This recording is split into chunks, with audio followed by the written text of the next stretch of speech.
दोस्तों नमस्कार, स्वागत है आपका अपना यूट्यूब चैनल गुरुजी ज्ञान क्लासेस फॉर यू में। तो साथियों आई होप आप अच्छे होंगे, मस्त होंगे और अपनी पढ़ाई खूब जोर शोर पे कर रहे होंगे। तो साथियों इस वीडियो में हम जानेंगे राष्ट्रीय, अंतर्राष्ट्रीय और राज्य स्तरीय 2024 के महत्वपूर्ण करंट अफेयर्स एवं घटनाएं। तो दोस्तों हम शुरुआत करते हैं। यहाँ पे क्वेश्चन है, आंसर भी आपको अपना भी देते रहना है। तो पहला प्रश्न है कि देश का पहला राइटर्स विलेज कहाँ खोला गया। तो साथियों बहुत ज़्यादा इंपॉर्टेंट है कि देश का पहला राइटर्स बोले तो लेखक विलेज कहाँ खोला गया। तो साथियों इसका सही जवाब है पहला ऑप्शन राइट है, देहरादून। तो साथियों देहरादून में खोला गया। तो साथियों देहरादून का एक गांव है थानू गांव, तो थानू गांव में खोला गया। उद्घाटन की बात करें हम तो उद्घाटन पे हमारे देश के जो पूर्व राष्ट्रपति थे रामनाथ कोविंद और जो राज्यपाल हैं लेफ्टिनेंट गुरमीत सिंह और सीएम पुष्कर सिंह धामी ने विधिवत उद्घाटन किया।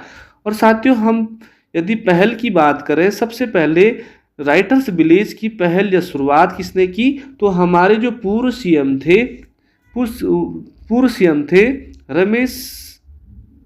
डॉक्टर रमेश पोखरियाल निशंक, इन्होंने इसकी शुरुआत करी क्योंकि ये कवि भी थे। अगला क्वेश्चन है साथियों यहाँ पे सेकेंड कि भारतीय विमानपत्तन प्राधिकरण का नया अध्यक्ष किसे नियुक्त किया गया।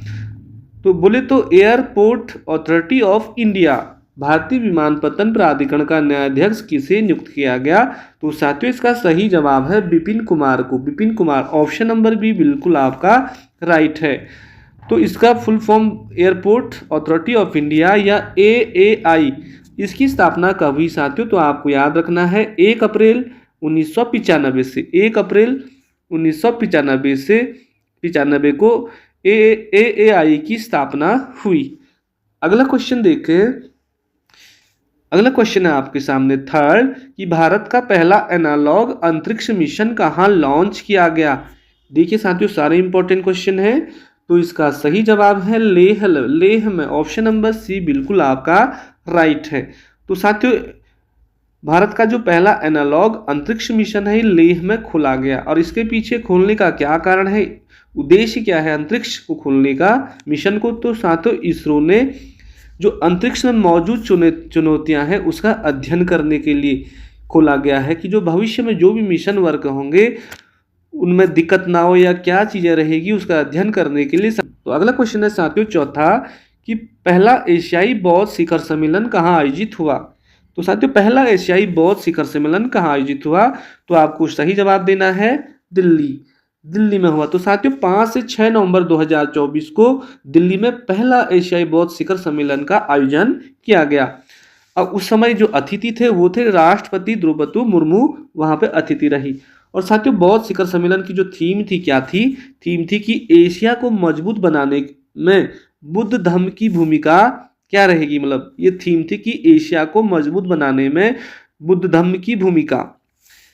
अगला क्वेश्चन है पांचवा आपके सामने कि एशियाई विकास बैंक का सदस्य कौन है। साथियों आपने बहुत बार पढ़ा होगा एशियाई विकास बैंक का सदस्य कौन बना कह रहा है, यहाँ पे देशों के नाम दे रखे हैं, आपने सही आंसर देना है। तो इजराइल बन गया।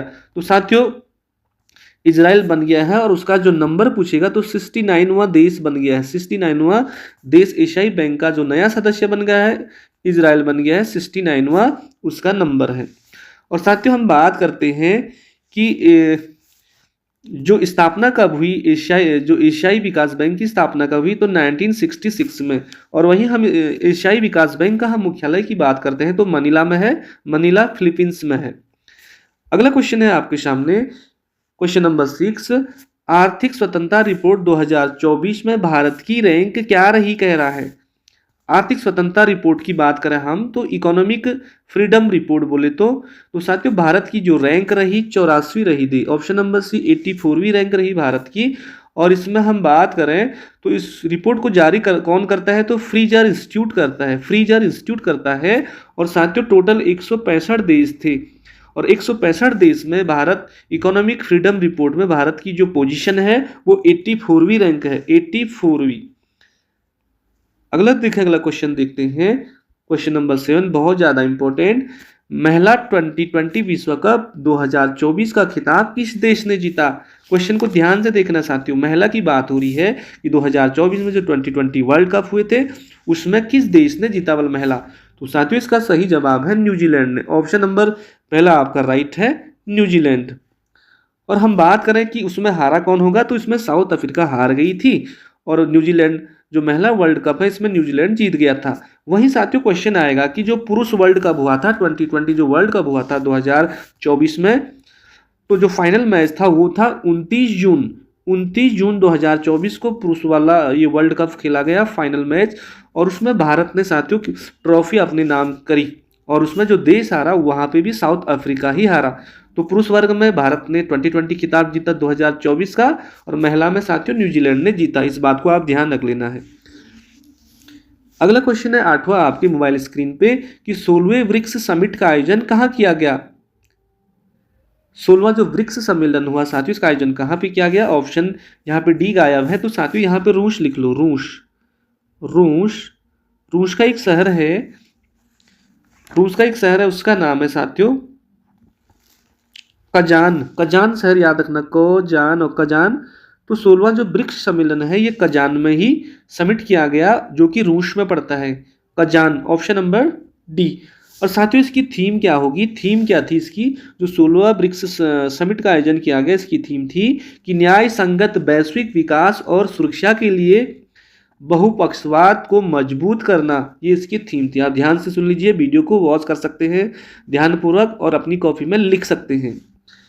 अगला क्वेश्चन देखिए साथियों यहाँ पे 9वां कि उत्तराखंड के किस जिले में धन्यवाद प्रकृति नाम से अभियान शुरू किया गया। धन्यवाद तो साथियों बहुत ज़्यादा इंपॉर्टेंट है। तो इस सवाल का सही जवाब है आपका उत्तरकाशी जनपद में, उत्तरकाशी में। ऑप्शन नंबर सी राइट है। तो साथियों योजना क्या है इसके बारे में जान लेते हैं कि जो उत्तराखंड में युवक मंगल दल के 30 युवा साथी थे उन्होंने रोज 2 घंटा स्वच्छता अभियान चलाने का वो कार्य कर रहे हैं। उत्तराखंड जो युवा मंगल दल बने हैं उसमें 30 युवा साथी हैं जो साथियों उत्तरकाशी में रोज 2 घंटा स्वच्छता अभियान चला रहे हैं। तो उस योजना का नाम धन्यवाद प्रकृति रखा गया। और साथियों मोदी जी की जो मन की बात जो कार्यक्रम चलता है वहाँ पे मोदी जी ने इस कार्यक्रम का जिक्र भी किया। अगला क्वेश्चन देखें 10वां कि बुकर पुरस्कार 2024 से किसे सम्मानित किया गया। तो साथियों साहित्य के क्षेत्र में साहित्य का जो पुरस्कार है वो पहला है, दूसरा जो पुरस्कार है बुकर है। तो किसको दिया गया, इसका सही जवाब है सामांथा हार्वे। तो साथियों सामांथा हार्वे को उनका जो उपन्यास है ऑर्बिटल, उपन्यास का नाम था ऑर्बिटल के लिए उन्हें 2024 का बुकर पुरस्कार से सम्मानित किया गया। अगला क्वेश्चन देखें 11वां कि देश की पहली हेली एम्बुलेंस सेवा का शुभारंभ कहाँ किया गया। देश की कह रहा साथियों, तो ऋषिकेश IIMS जो एम्स है वहाँ पे ऋषिकेश एम्स में ही देश की पहली हेली एम्बुलेंस सेवा का शुभारंभ किया गया। और साथियों इसके बारे में जानते हैं कि प्रधानमंत्री मोदी ने जो केंद्र की संजीवनी योजना के तहत, केंद्र की जो संजीवनी योजना आपको याद रखना है, इसी के तहत देश की पहली हेली एम्बुलेंस सेवा का शुभारंभ किया एम्स ऋषिकेश से। अगला क्वेश्चन देखते हैं साथियों। अगला क्वेश्चन है कि भारत के 51वें मुख्य न्यायाधीश कौन बने। तो साथियों इसका सही जवाब है संजीव खन्ना।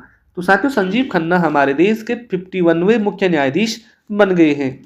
और आप जानते हैं कि मुख्य न्यायाधीश सुप्रीम कोर्ट का जो मुख्य न्यायाधीश बनने की या जो जज बनने की जो अधिकतम उम्र सीमा होती है वो 65 होती है।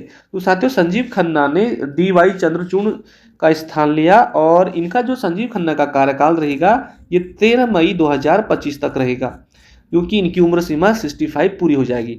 अगला है 2024-26 के लिए अंतर्राष्ट्रीय सौर गठबंधन का अध्यक्ष किसे चुना गया। सौर गठबंधन कह रहा साथियों, ISA शॉर्ट में लिखते हैं इसे ISA। और हम जान लेते हैं तो इसका सही जवाब है भारत को। 2024-26 के लिए साथियों अंतर्राष्ट्रीय सौर गठबंधन का अध्यक्ष भारत को ही चुना गया। और अंतर्राष्ट्रीय सौर गठबंधन का मुख्यालय पूछेगा तो गुरुग्राम हरियाणा में आपको याद रखना है, गुरुग्राम हरियाणा। अगला वीडियो है साथियों, अगला क्वेश्चन है कि बिहार की स्वर कोकिला के नाम से मशहूर किस गायिका का हाल ही में निधन हो गया। तो साथियों बिहार की जो स्वर कोकिला के नाम से फेमस जो गायिका है उसका नाम आपको बताना है। तो इसका नाम है शारदा सिंह। ऑप्शन नंबर 3 देखें, शारदा सिंह, क्योंकि साथ ही बहुत फेमस गायिका है और छठ पूजा गीतों के लिए बहुत ज़्यादा फेमस मानी जाती हैं। इन्हें बहुत सारे अवार्ड मिल चुके हैं, पद्मश्री वगैरह वगैरह। अगला क्वेश्चन देखिए कि ब्रज प्रहार सैन्य अभ्यास भारत व किस देश के मध्य आयोजित हुआ। ब्रज प्रहार कह रहा साथियों, तो ये हुआ भारत और अमेरिका के बीच, और साथियों अमेरिका में ही यह कार्यक्रम चल रहा है, यह युद्धाभ्यास चल रहा है जिसका नाम है ब्रज प्रहार सैन्य अभ्यास। साथियों भारत और अमेरिका देश के मध्य चल रहा है, अमेरिका में। साथियों बहुत सारे युद्धाभ्यास चल रहे हैं, जैसे एक गरुड़ शक्ति है, तो गरुड़ शक्ति जो युद्धाभ्यास चल रहा है वो भारत और इंडोनेशिया के बीच चल रहा है। तो साथियों ये थे बहुत ज़्यादा इंपॉर्टेंट क्वेश्चन, पूरे फैक्ट के साथ 15 तो मैंने लिखे हैं, लगभग 25 से 30 क्वेश्चन हो गए होंगे। यदि आप उसको कॉपी में लिखोगे सुन करके तो आपकी बेहतरीन तैयारी होगी। तो साथियों इसी तरह की वीडियो पाने के लिए आप रोज पढ़ते रहिए, चैनल के अंदर घुस करके प्ले स्टोर में बहुत सारी प्रैक्टिस सेट आप देख सकते हैं। धन्यवाद, नमस्कार, जय हिंद।